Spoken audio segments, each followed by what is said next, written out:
हाँ बेटा, आज हम फर्स्ट चैप्टर पढ़ेंगे। ठीक है, यूनिट नंबर फर्स्ट जो आपकी, उसका जो बेसिक इंट्रोडक्शन है उसके बारे में पढ़ेंगे। फर्स्ट वीडियो में हमने पढ़ लिया था मिक्सचर तक। मिक्सचर की मैंने लास्ट डेफिनेशन कराई थी। आज उससे आगे स्टार्ट करते हैं। तो मैं स्टार्ट मिक्सचर से करता हूँ कि what is mixture.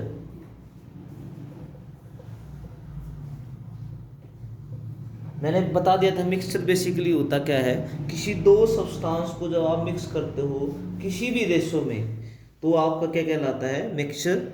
A mixture contain a mixture contain two और मोर substances टू और मोर substances in any ratio या proportion, इन एनी रेशियो में से आप मिक्सर बेसिकली क्या होता है, किसी दो सब्सटेंस को आप जब मिक्स करोगे किसी भी रेशियो में, किसी भी रेशियो में से, जैसे मान लो आपके एक गिलास पानी में 1 चम्मच नमक डालते हो तब भी वो मिक्सचर है, 2 चम्मच नमक डालते हो तब भी वो मिक्सचर है, 3 चम्मच नमक डाल दो तब भी वो मिक्सचर है। तो मिक्सचर के अंदर ये नहीं होता कि आपको एक सब्सटेंस कितना लेना है दूसरा कितना लेना है। ठीक है, तो इसमें कोई भी फिक्स नहीं होता रेशो। तो किसी भी रेशो में जब आप किसी दो सब्सटेंस को मिक्स करते हो तो क्या कहलाता है, मिक्सचर कहलाता है। नेक्स्ट है आपका टाइप्स ऑफ मिक्सचर। यदि आपसे पूछे टाइप ऑफ मिक्सचर कौन कौन से हैं, what are types of mixture, तो टाइप्स ऑफ मिक्सचर आपने पहले भी पढ़ा होगा। मिक्सचर दो टाइप का होता है बेसिकली, एक होमोजीनियस, एक क्या रहेगा आपका होमोजीनियस मिक्सचर।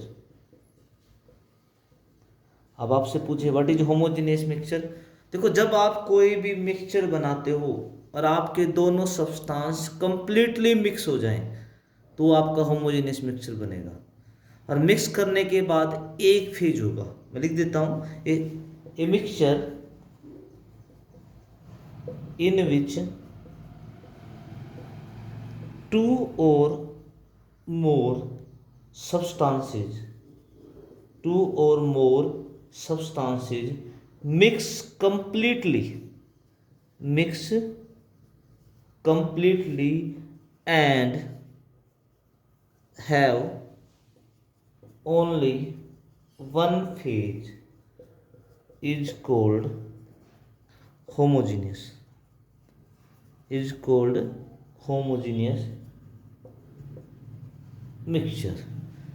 देखो, इसमें दो चीजें बात आई। मिक्सचर है तो टू और मोर सब्सटेंस होंगे, दो या दो से ज्यादा सब्सटेंस होंगे। मिक्स कंप्लीटली, जब होमोजीनियस मिक्सचर बनता है तो आपके दोनों सब्सटेंस कंप्लीटली मिक्स होते हैं बहुत अच्छे से। और कंप्लीटली मिक्स होने के बाद क्या है, जब आप उसको देखोगे तो उसका एक फेज लगेगा। एक फेज का मतलब क्या है, लेट करो मैंने ये गिलास ले लिया और मैंने इसमें नमक डाल दिया, नमक मैंने इसमें डिजोल्व कर दिया, सोल्ट डिजोल्व कर दिया। तो बॉटम पे, मिड में और अपर पार्ट में, तीनों में देखने के बाद वो एक जैसा दिखेगा। क्यों, नमक क्या होता है, बहुत अच्छे से घुल जाता है। तो आप बॉटम से देखो, मिडल से देखो और अपर से देखो, दिखने में बिल्कुल एक फेज लगेगा। तो ये कौन सा मिक्सचर हो जाएगा, आपका होमोजेनियस मिक्सचर हो जाएगा। एग्जाम्पल क्या हो जाएंगे होमोजेनियस मिक्सचर के, NaCl प्लस वाटर। जब आप नमक को पानी में मिलाते हो तो कौन सा मिक्सचर होता है, आपका होमोजीनियस मिक्सचर होता है। कौन सा मिक्सचर होता है, होमोजीनियस। यदि मैं नेक्स्ट देखूं हेट्रोजीनियस मिक्सचर क्या होगा, बोलो। यदि मैं हेट्रोजीनियस मिक्सचर के बारे में लिखूं तो हेट्रोजीनियस मिक्सचर में एक बात तो ये आएगी कि आपके जो दोनों सब्सटेंस हैं वो कंप्लीटली मिक्स नहीं होंगे। हेट्रोजीनियस में आपके जो सब्सटेंस है they do not mix completely. तो लिख देते हैं डेफिनेशन। तो what will be heterogeneous, heterogeneous mixture, what will be heterogeneous mixture, a mixture in which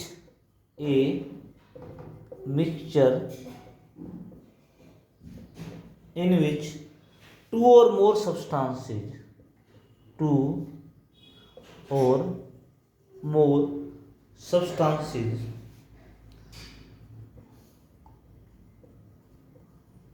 do not mix completely,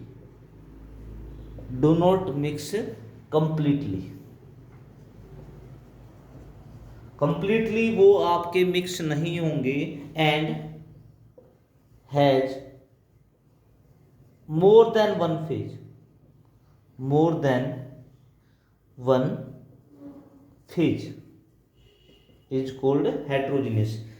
heterogeneous mixture में जो आप दो सब्सटेंस मिक्स करोगे वो कंप्लीटली मिक्स नहीं होंगे, और कंप्लीटली मिक्स नहीं होंगे तो उसका एक फेज नहीं बनेगा, एक से ज़्यादा फेज बनेंगे। जैसे एग्जांपल देखो, मान लो मैंने एग्जांपल के तौर पर सैंड प्लस वाटर, मैंने रेत को पानी में मिला दिया, तो मैं जब रेत को पानी में मिलाऊंगा तो डिजोल्व नहीं होगा ना, तो नीचे रेत ज़्यादा दिखेगा, बॉटम में ज़्यादा होगा, मिडिल में कम होगा और अपर में बिल्कुल कम होगा।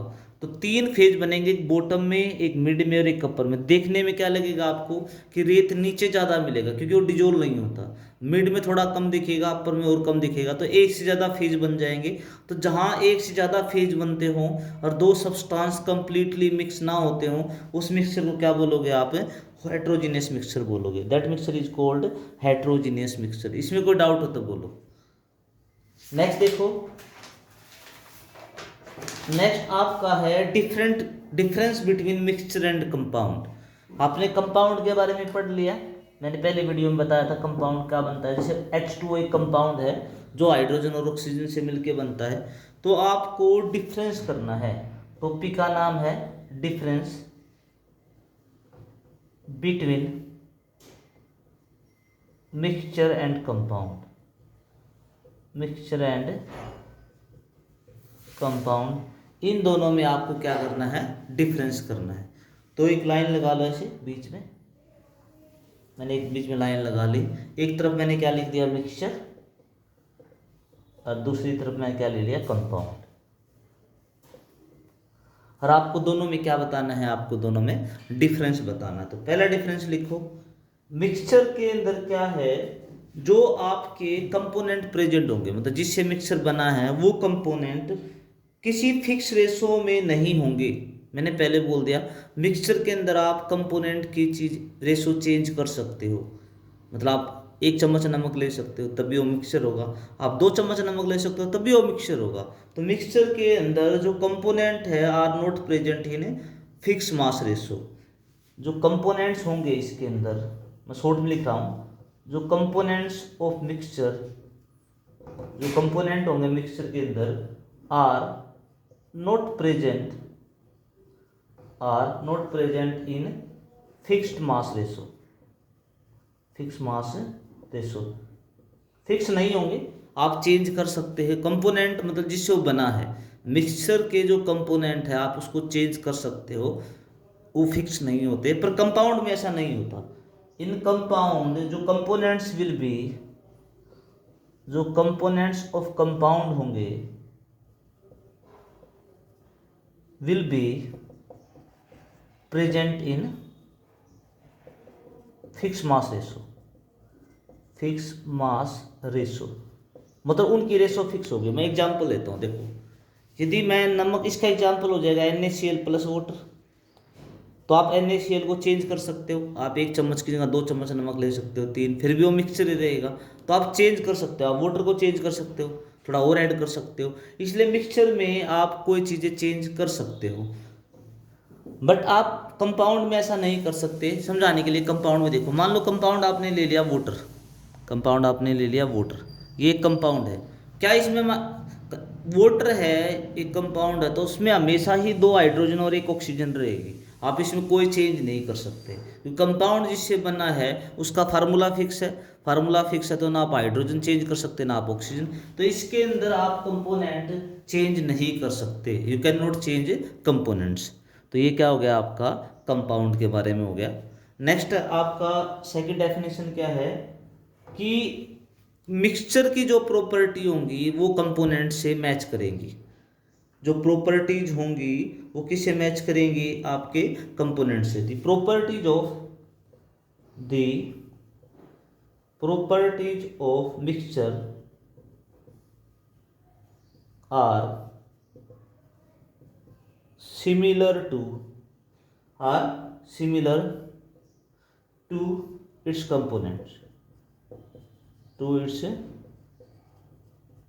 कंपोनेंट्स, मीन्स इसका मीनिंग क्या हो गया? जैसे मान लो आपने नमक एक कंपोनेंट है, एक पानी कंपोनेंट है, दोनों को मिला दिया। आपने NaCl नमक लिया और पानी में मिला दिया, एक सॉल्यूशन बन गया। सॉल्यूशन का टेस्ट भी कैसा आएगा, नमक जैसा आएगा, और उसमें पानी का टेस्ट भी आएगा। कहने का मतलब है कि जब आप किसी मिक्सचर को बनाते हो, जिन कंपोनेंट से आप बनाते हो उसकी प्रॉपर्टीज उसके अंदर रहेगी। नमक का टेस्ट जैसा है तो सॉल्यूशन में भी वैसा ही टेस्ट आएगा। मतलब जो मिक्सचर की प्रॉपर्टी है वो उसके कंपोनेंट से मिलती है। तो ये क्या है आपका मिक्सचर। कंपाउंड में ऐसा नहीं होता, कंपाउंड में प्रॉपर्टीज मैच नहीं करेंगी। दी प्रॉपर्टीज, सेकंड इसमें क्या होगा, the properties of mixture are not similar, not similar to its component, वो कंपोनेंट के सिमिलर नहीं होंगे। The properties of mixture are not similar to its components, नहीं होंगे। कैसे, मैं एक छोटा सा एग्जांपल देता हूँ। सी कार्बन, सबको पता है उसका दिखने में कैसा होता है, कार्बन एक सॉलिड होता है ब्लैक कलर का। आप ऑक्सीजन के साथ मिलाते हो तो आपका एक कंपाउंड बन जाता है CO2, ठीक है। अब CO2 की कोई भी प्रॉपर्टी ना कार्बन से मैच करेगी ना ऑक्सीजन से मैच करेगी। CO2 की कोई भी प्रॉपर्टी कार्बन और ऑक्सीजन से मैच नहीं करती, 90% मैच नहीं करती। तो कंपाउंड की प्रॉपर्टी उसके मिलने वाले कंपोनेंट से मैच नहीं करेगी। ये क्या है आपका सेकंड पॉइंट है। थर्ड पॉइंट क्या है बोलो। जो मिक्सचर होता है उसके कंपोनेंट को आप फिजिकल मेथड से अलग अलग कर सकते हो।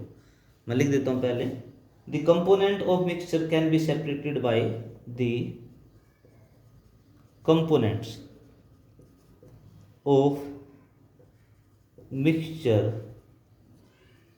Can be separated by physical method. Physical method क्या होते हैं, बॉयल करना, हीट करना, कूल करना, ये सारे फिजिकल मेथड होते हैं। तो मिक्सचर के कंपोनेंट्स को आप अलग अलग कर सकते हो फिजिकल मेथड से। फिजिकल मेथड से जैसे आपने वही दोबारा फिर एग्जांपल, नमक और पानी मिक्स हो गया, ये सॉल्यूशन बन गया। आप इन दोनों को अलग अलग कैसे कर सकते हो, आप हीट करो, हीट करने से क्या होगा, पानी अलग निकल जाएगा, सोल्ट अलग रह जाएगा। आप जब हीट करोगे NaCl प्लस वाटर को तो वाटर अलग निकल जाएगा और आपका क्या रहेगा NaCl अलग। तो इस तरीके से आप जो कंपोनेंट होते हैं मिक्सचर के उनको आसानी से क्या कर सकते हो, अलग अलग कर सकते हो। किन को अलग नहीं कर सकते आप, कंपाउंड को। कंपाउंड को लिखूं मैं, पहले लिख देता हूं, the component of mixture, the component of mixture, sorry, the component of compound, the components of compound can not separated by physical method,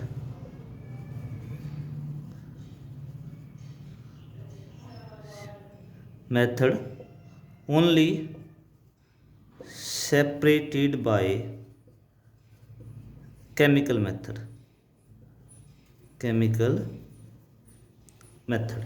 देखो इसको समझा देता हूँ कि जैसे कंपोनेंट जो कंपाउंड के हैं वो फिजिकल मेथड से तो अलग हो नहीं सकते। जैसे एग्जांपल देखो, मान लो H2O है, ये कंपाउंड है। क्या हाइड्रोजन को और ऑक्सीजन को आप अलग अलग कर सकते हो? आप बॉयल करने से, यदि किसी वाटर को आप बॉयल करो, ऐसे थोड़ा होगा, हाइड्रोजन अलग निकल जाएंगे, ऑक्सीजन अलग निकल जाएंगे। तो वो फिजिकल मेथड है। तो बॉयल करके, हीट करके किसी भी कंपोनेंट को आप, जो कंपाउंड के कंपोनेंट हैं उनको अलग अलग नहीं कर सकते। The component of A compound can not separated by physical method. आपको केमिकल मेथड यूज करना पड़ेगा। कैसा मेथड यूज करना पड़ेगा? केमिकल में जैसे इलेक्ट्रोलाइसिस आपने पढ़ा है 10th क्लास में कि वाटर की इलेक्ट्रोलाइसिस के बाद हाइड्रोजन ऑक्सीजन। तो केमिकल मेथड से तो अलग कर सकते हो, पर आप फिजिकल मेथड से अलग नहीं कर सकते। ये क्या है आपका थर्ड पॉइंट था। फोर्थ पॉइंट क्या है, मैं इसी में लिख देता हूँ फोर्थ पॉइंट छोटा सा, कि जो मिक्सचर रहेगा वो होमोजीनियस भी हो सकता है, मे बी होमोजीनियस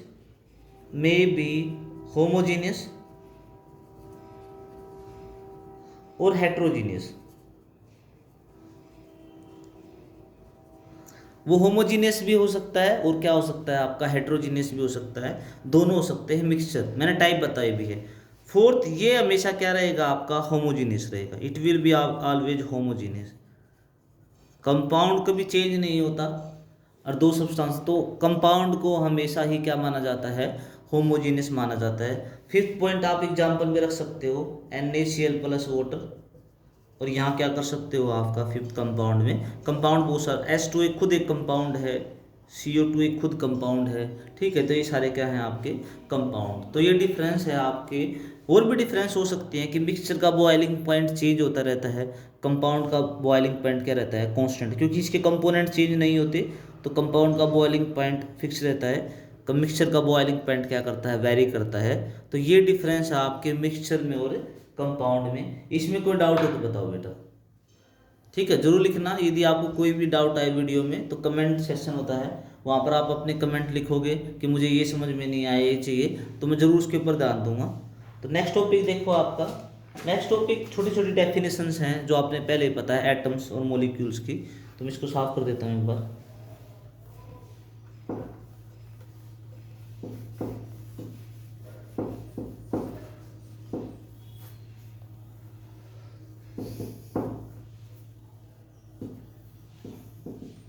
नेक्स्ट देखो बेटा, नेक्स्ट क्या है आपका, कुछ बेसिक डेफिनेशंस हैं, आपको वो और करा देता हूँ आज। एटम के बारे में बताओ, व्हाट इज एटम। यदि आपसे पूछे कि एटम क्या है, एटम एक स्मॉलेस्ट पार्टिकल होता है किसी भी एलिमेंट का, विच may or may not exist independently, जो अकेला रह भी सकता है और नहीं भी। An atom is the smallest, सबसे छोटा, smallest particles of an element which may or may not exist independently, जो अकेला रह भी सकता और नहीं। देखो, एटम किसी भी मैटर या किसी भी एलिमेंट का सबसे छोटा पार्टिकल होता है, ये समझ में आया। किसी भी मैटर, किसी भी एलिमेंट का सबसे छोटा पार्टिकल कौन होता है, आपका एटम। और वो अकेला रह भी सकता है और नहीं भी, वो इंडिपेंडेंट रह भी सकता है और नहीं भी। जैसे एग्जांपल देखो, कुछ एटम अकेले रह सकते हैं, जैसे मान लो एग्जांपल कार्बन, कार्बन अकेला रह सकता है। कार्बन क्या है, एक एटम है जो अकेला रह सकता है। C+O2 CO2, C वहाँ पर अकेला है ना, तो ये इंडिपेंडेंटली रह सकता है। आयरन Fe जो है आयरन, वो भी अकेला रह सकता है। बट कुछ अकेला नहीं रह सकते, जैसे हाइड्रोजन, हाइड्रोजन कभी अकेला नहीं रहता। हाइड्रोजन हमेशा जब भी रिएक्शन में मिलेगा किसकी फॉर्म में मिलेगा, H2, अपने साथ ही जुड़ा मिलेगा, मतलब दो जुड़े मिलेंगे, अकेला नहीं होगा। हाइड्रोजन कभी भी अकेला नहीं रह सकता। ऑक्सीजन भी कभी अकेला नहीं रहती। तो ये दो एलिमेंट ऐसे हैं जो अकेले नहीं रहते, कार्बन और आयरन ऐसे हैं जो अकेले रहते हैं। तो इस तरीके से एटम वो छोटा पार्टिकल है जो अकेला रह भी सकता और नहीं भी। इसके बाद एटम के जुड़ने से क्या बनता है, मॉलिक्यूल। तो मॉलिक्यूल भी छोटा ही पार्टिकल है, बड़ा पार्टिकल नहीं है, बट ये अकेला रह सकता है। पहली बात, मॉलिक्यूल एटम के जुड़ने से बनता है। जब दो एटम आपस में जुड़ते हैं तो आपका मॉलिक्यूल बनता है। तो मॉलिक्यूल क्या है, यदि molecule definition, A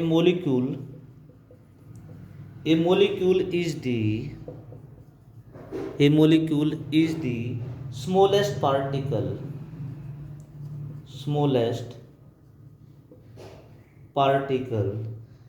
of an element or compound which can exist freely, जो अकेला रह सकता है। एक मॉलिक्यूल वो स्मॉलेस्ट पार्टिकल होता है जो अकेला रह सकता है, हमेशा अकेला रहेगा। मॉलिक्यूल देखो एटम के जुड़ने से बनता है, मैंने जैसे H अकेला ही नहीं रह सकता, पर इसका मॉलिक्यूल H2 होता है, वो अकेला रह सकता है। ऑक्सीजन अकेला नहीं रहता, पर O2 की फॉर्म में क्या रह सकता, वो अकेला रह सकता। तो ये क्या है आपके मॉलिक्यूल, CO2। तो मॉलिक्यूल वो छोटा पार्टिकल है जो हमेशा क्या रह सकता है, अकेला रह सकता है। तो ये क्या हो गया आपका मॉलिक्यूल। टाइप्स ऑफ मॉलिक्यूल क्या होगा आपका, एक तो होता है होमो एटॉमिक मॉलिक्यूल। यदि मैं टाइप्स की बात करूंगा इसकी, मॉलिक्यूल्स की टाइप्स के बारे में, तो सबसे पहला क्या है आपका, यदि मैं टाइप्स ऑफ मॉलिक्यूल बात करूं टाइप्स के बारे में, तो सबसे पहला है आपका टाइप्स मॉलिक्यूल में होमो एटॉमिक मॉलिक्यूल क्या होते हैं, homo atomic molecule. Homo atomic, homo का मतलब हमेशा ही सेम होता है, यदि आप कहीं भी होमो का मीनिंग देखो क्या रहेगा, सेम रहेगा। वो मॉलिक्यूल जिसके अंदर which are made up of one kind of atoms, जिसमें सिर्फ एक तरह के एटम्स हो, वन काइंड का मतलब जिसमें सारे एटम सेम हो, तो वो क्या होगा आपका होमो एटॉमिक मॉलिक्यूल होगा। जैसे एग्जांपल देखो O2, इसमें दोनों एटम ऑक्सीजन के हैं, O2 एक मॉलिक्यूल है, तो ये क्या हो गया होमो एटॉमिक मॉलिक्यूल हो गया। बल्कि ये डाई भी हो गया, जहां दो जुड़ते हैं ये होमो भी है और डाई भी है। O2 का मतलब क्या होगा, इसमें दो एटम है तो क्या हो गया आपका डाई एटॉमिक। O3 ओजोन, ये भी क्या है एक होमो है क्योंकि इसके अंदर तीन, वो भी सेम है तीनों के तीनों, और ये ट्राई एटॉमिक हो गया, समझ रहे हो। O2 का मतलब दो है तो डाई एटॉमिक, O3 में तीन है तो क्या होगा ट्राई एटॉमिक, और ये सारे क्या हैं आपके होमो एटॉमिक मॉलिक्यूल है। इनमें नंबर ऑफ एटम क्या होंगे आपके सेम होंगे, ठीक है। नेक्स्ट टाइप क्या हो जाएगी आपका, मैं इसी के अंदर थोड़ा चेंज कर देता हूं, hetero atomic. Hetero atomic molecule क्या हो जाएंगे, हेट्रोएटॉमिक मॉलिक्यूल क्या हो जाएंगे, the molecule which are made up of, यहां मैं चेंज कर देता हूं, made up of different kind of atoms, जो अलग अलग तरह के एटम से बनता है उसको क्या बोलते हैं हेट्रो, मतलब जिसके अंदर एटम क्या होंगे आपके अलग अलग होंगे उसको क्या बोलोगे आप हेट्रो। जैसे देखो एग्जांपल H और Cl, दो अलग अलग एटम है, इसको मिला के मैंने एक मॉलिक्यूल बना दिया HCl, तो ये क्या हो गया आपका हेट्रोएटॉमिक।